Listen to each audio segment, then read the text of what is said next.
Boa noite a todos. Preparei um estudo da Palavra de Deus e gostaria de compartilhar com vocês. O estudo que preparei está baseado no livro de Efésios, capítulo 5. Para início, vamos fazer uma abordagem no versículo 8. Depois iniciaremos no versículo 1. Então, Efésios, capítulo 5, versículo 8. Vamos ler. Porque noutro tempo éreis trevas, mas agora sois luz no Senhor, andai como filhos da luz. Bom, abordando esse versículo, como fala no tempo passado, que éreis trevas, e agora sois luz no Senhor, pretendo fazer uma abordagem do velho homem, do pecado, e o seu novo nascimento, sendo filho da luz, a luz que é Cristo. E andai como filho na luz. Então é como Deus quer que andemos. No caso, a sua imitação, né? Sendo imitadores de Deus. Então o título desse estudo é Imitadores de Deus. Vamos iniciar agora no versículo 1, Efésios 5, versículo 1. Sede, pois, imitadores de Deus como filhos amados. Tem dois aspectos nesse versículo que encontramos. O primeiro, que o crente, o cristão, deve ser imitador do Pai Celestial. E esse sede, imitadores, ele está assim para uma recomendação, para uma exortação ou um mandamento. Mas como imitar a Deus? Como imitar o Pai Celestial? É isso que nós vamos estudar nesse foco, né? Fazer esse foco nessa imitação. E primeiramente podemos ver que filhos de Deus, a tendência dos filhos é imitar ao pai desde cedo. Ele se inspira no pai, ele quer ser igual ao pai. E com esse amor, com essa vontade, ele procura imitar os passos do pai, desde pequeno. E o outro aspecto que encontramos neste versículo é filhos amados. Então, olha a relação de sermos filhos amados de Deus. Na Bíblia encontramos vários versículos, várias passagens que falam do amor de Deus para com o mundo e de quem recebe ele em seu coração. Ele se transforma filho de Deus, não só criatura. Todos nós somos criaturas de Deus, mas quando cremos em Deus, quando nos convertemos, passamos a ser filhos de Deus. Então, essa relação de ser imitadores de Deus é como filhos amados. Então, como eu disse, o filho procura a ser imitador do pai, procura ser igual ao pai. E o ponto central nessa relação é o amor. Sermos imitadores de Deus como filhos amados. Continuando no versículo 2, essa afirmação do amor de Deus, vamos ler. E andai em amor, como também Cristo nos amou e se entregou a si mesmo por nós, em oferta e sacrifício a Deus, em cheiro suave. Então note que imitar a Deus, continuando no versículo 2, ele tem essa relação do amor, que Deus nos amou e entregou o seu Filho. Ele teve uma ação de entregar o seu Filho. Então, essa obediência de imitar a Deus, a relação central, primeiramente, é o amor. Por isso que fala andar em amor. Então, o primeiro ponto do imitador de Deus é andar em amor. É amar o próximo. E vamos ler em Mateus 22, versículo 37 até o 40. Livro de Mateus, capítulo 22. Versículo 37 até o 40. E Jesus disse-lhe, amarás o Senhor teu Deus de todo o teu coração e de toda a tua alma e de todo o teu pensamento. Este é o primeiro e grande mandamento. E o segundo, semelhante a este, é, amarás o teu próximo como a ti mesmo. Destes dois mandamentos depende toda a lei e os profetas. Então, é bem claro em Mateus que todos os 10 mandamentos, aquela lei que existia, que deixou, que na verdade nunca ninguém cumpriu, né? Somente Jesus que cumpriu, que é perfeito, que cumpre os mandamentos. Todos esses mandamentos resumem-se no amor. E esse amor, como o primeiro mandamento, quando nesse livro de Mateus fala amar a Deus de todo o teu coração, todo mundo diz, né, amar a Deus, crer em Deus, tenha fé em Deus. Tem religiões, tem nações que nem acreditam em Cristo como Salvador, mas acreditam em Deus como Criador. Mas assim, você falar que ama a Deus é fácil, todos dizem, falar é fácil. Agora, para completar, vemos que amar o próximo como a ti mesmo. Entendeu? Então, assim, não é somente amar a Deus. Para completar, você tem que amar o próximo como a ti mesmo. O ser humano, ele é completamente egoísta. Ele sempre tem o seu eu. A vontade dele sempre assim, ele procura prevalecer em relação ao próximo, aos outros. E aqui Deus manda, Jesus, né, em Mateus, diz, amar o próximo como a ti mesmo. Olha que forte isso. Você tem amado o próximo, você anda em amor, como fala em Efésios, como a ti mesmo. Você está pronto para se livrar desse eu, que acho que a parte mais difícil da conversão do ser humano é o eu. Ele deixar sua vontade e fazer a vontade de Deus. Então o ponto central de imitar a Deus é andar em amor, esvaziando-se de si mesmo e fazendo a vontade de Deus, amando o próximo. Ou seja, colocar a necessidade do próximo em primeiro lugar em sua vida.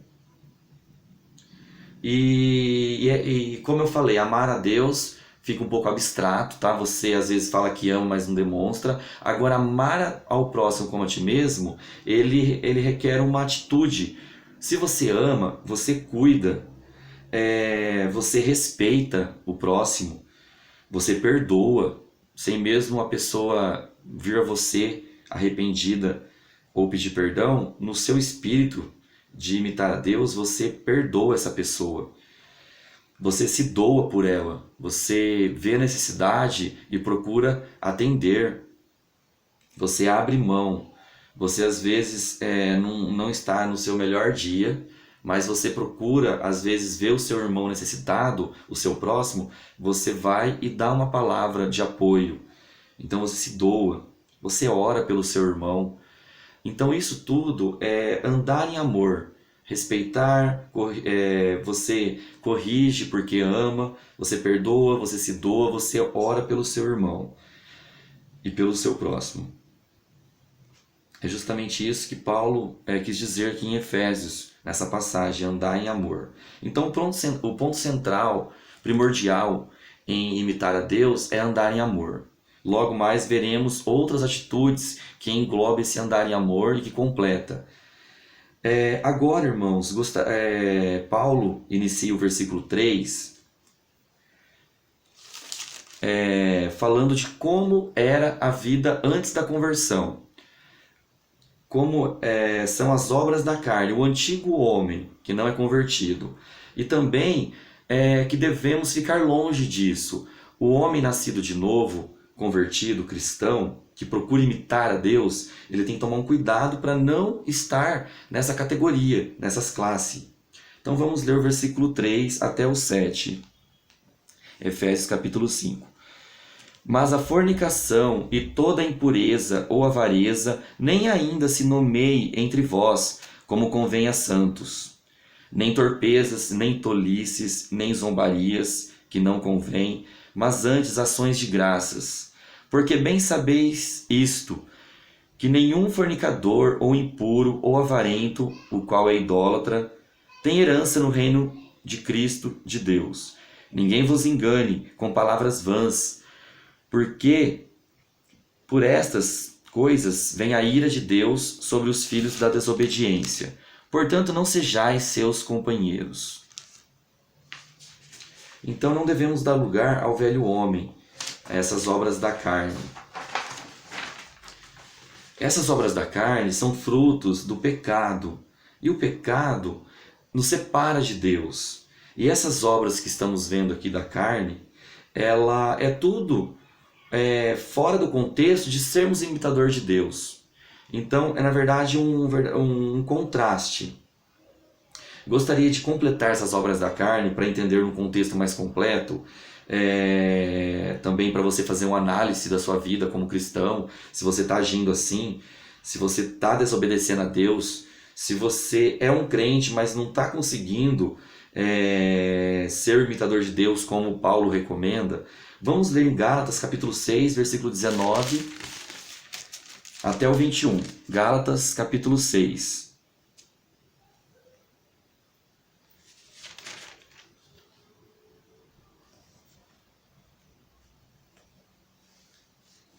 Porque as obras da carne são manifestas, as quais são adultério, fornicação, impureza, lascívia, idolatria, feitiçaria, inimizades, porfias, emulações, iras, pelejas, dissensões, heresias, invejas, homicídios, bebedices, glutonarias e coisas semelhantes a estas, acerca das quais vos declaro, como já antes vos disse, que os que cometem tais coisas não herdarão o reino de Deus.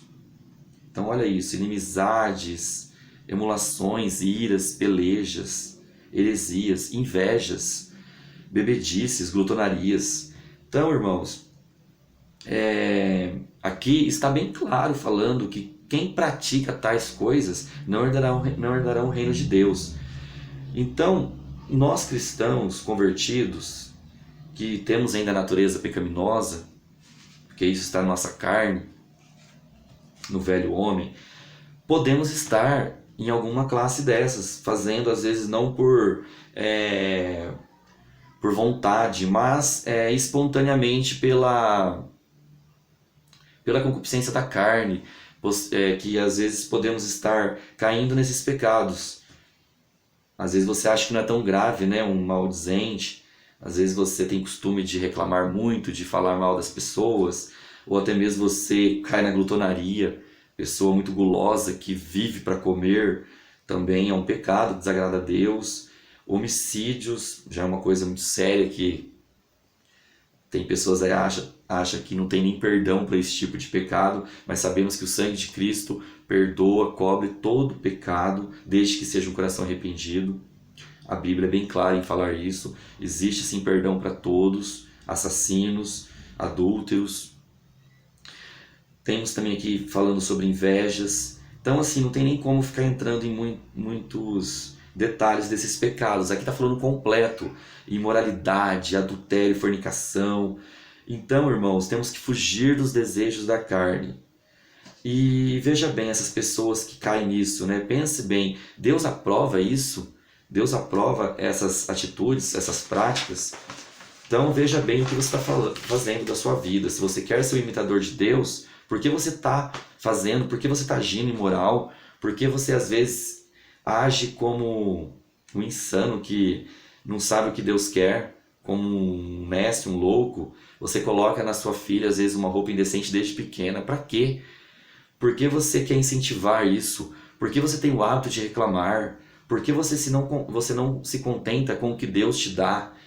Então, por que você tem o coração adúltero? Você olha para a mulher do próximo com intenção pecaminosas? Você não consegue se controlar? Você não ora todo dia pedindo a Deus para que Deus dê força para você ser santo? Uma coisa que a gente encontra na Bíblia, na palavra de Deus, né? Um ato é: sede santos como eu sou santo. Santo é separado do pecado. Então, ao decorrer da sua conversão, procure ser cada vez mais santo, mais santificado, até completarmos a obra completa, de sermos santos por completo, separado, com o corpo glorificado em Cristo. Agora, irmãos, gostaria de passar para o homem transformado, a nova criatura, que nós encontramos em Efésios capítulo 5, no versículo 8 em diante, continuando.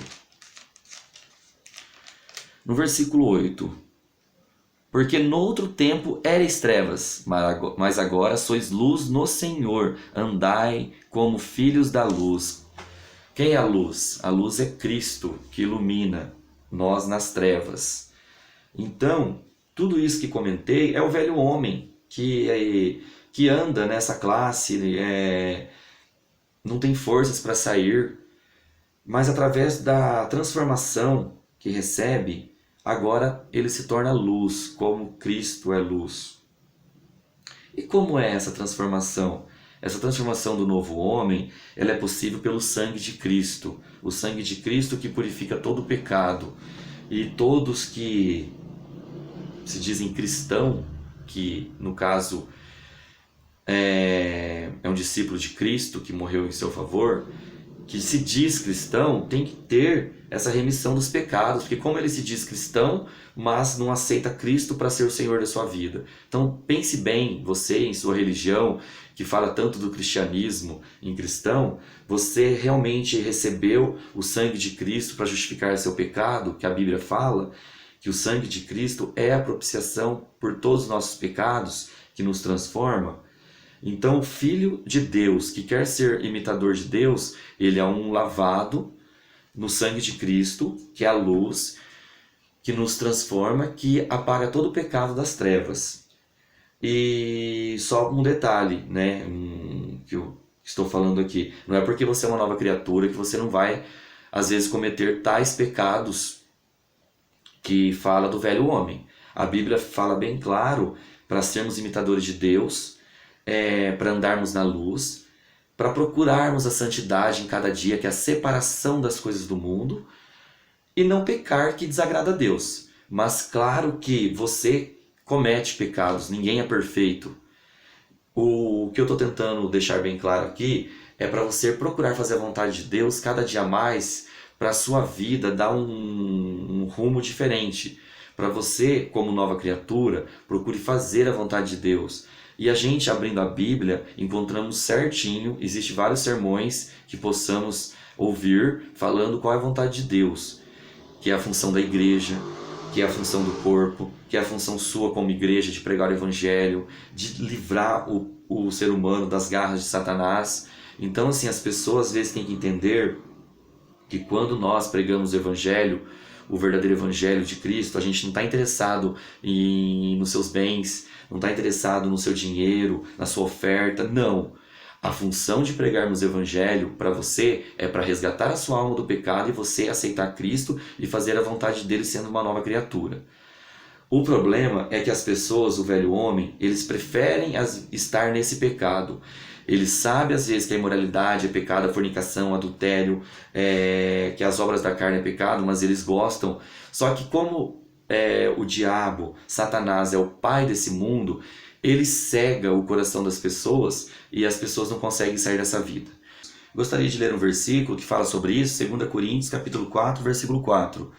Nos quais o Deus deste século cegou os entendimentos dos incrédulos, para que lhes não resplandeça a luz do Evangelho da glória de Cristo, que é a imagem de Deus. Então, irmãos, vemos como que o ser humano ele está enganado por Satanás, que estão atrás das obras da carne e não consegue andar na luz. Agora, voltando ao assunto sobre o homem transformado, a nova criatura, lavada pelo sangue de Cristo, vamos ler em Gálatas capítulo 2, versículo 20.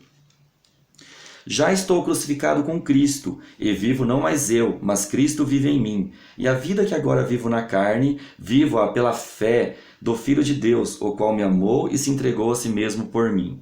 Então esse é o novo nascimento. Nós estamos crucificados com Cristo. Então, vamos ver agora as novas atitudes do novo homem. Continuando o nosso texto base de Efésios, capítulo 5, o versículo 9. Efésios, capítulo 5, versículo 9 e o 10. Porque o fruto do Espírito está em toda bondade e justiça e verdade, aprovando o que é agradável ao Senhor. Olha isso, irmão. O fruto do Espírito está em toda bondade, justiça e verdade. O Filho de Deus, o novo homem nascido, transformado, ele vai buscar isso, esses frutos do Espírito, que resumidamente é tudo que é bondoso, justo e verdadeiro. Então nós, cristãos, devemos ser bons, sempre bons, ajudar o próximo, fazer o que é bom para as pessoas, ser bom para sua mãe, ser um bom funcionário, um bom servo, um bom patrão. Procura fazer isso, porque isso é ser imitador de Deus. E vemos também justo. Deus é justo, sempre justo. Devemos ser justos nas atitudes, no nosso trabalho. Quando você for fazer um comentário, for defender uma causa, seja justo fazer um negócio, não engane as pessoas. Isso também é ser imitador de Deus, que é um dos frutos do Espírito. E verdadeiro, tudo que é verdadeiro, procure na sua vida, no seu trabalho, na faculdade, nos seus estudos, ser verdadeiro. Então, o que entendemos nesse contexto? Primeiramente, o imitador de Deus, ele vai procurar andar em amor. O amor é a base de tudo, como vimos. Principalmente o amor de Deus, que é o amor que se doa, não o amor de interesse. Não aquele amor apaixonado que você tem que ter a pessoa amada. Não, é o amor ágape, que a Bíblia fala, que é o amor que se doa, andar em amor. Podemos também concluir que o imitador de Deus, ele procura ser bom, bondoso, justo e verdadeiro. Então, isso se resume à vontade de Deus em nossas vidas. Continuando, para concluirmos, em Efésios capítulo 5, versículo 11, vamos fazer uma leitura do 11 até o 17 para terminarmos, para pensarmos, para fecharmos esse pensamento do velho homem com a nova criatura, imitador de Deus. E não comuniqueis com as obras infrutuosas das trevas, mas antes condenai-as, porque o que eles fazem em oculto até de zelo é torpe. Mas todas essas coisas se manifestam sendo condenadas pela luz, porque a luz tudo manifesta. Por isso diz: desperta tu que dormes, e levanta-te dentre os mortos, e Cristo te esclarecerá. Portanto, vede prudentemente como andais, não como nécios, mas como sábios, remindo o tempo, porquanto os dias são maus. Por isso não sejais insensatos, mas entendei qual seja a vontade do Senhor. Então essas palavras que eu preparei para trazer esse estudo, espero que vocês entendam como ser imitadores de Deus, fazendo a vontade de Deus em primeiro lugar e fugindo dessas obras da carne, de pecado, de desobediência. Sejamos luz nesse mundo. Amém.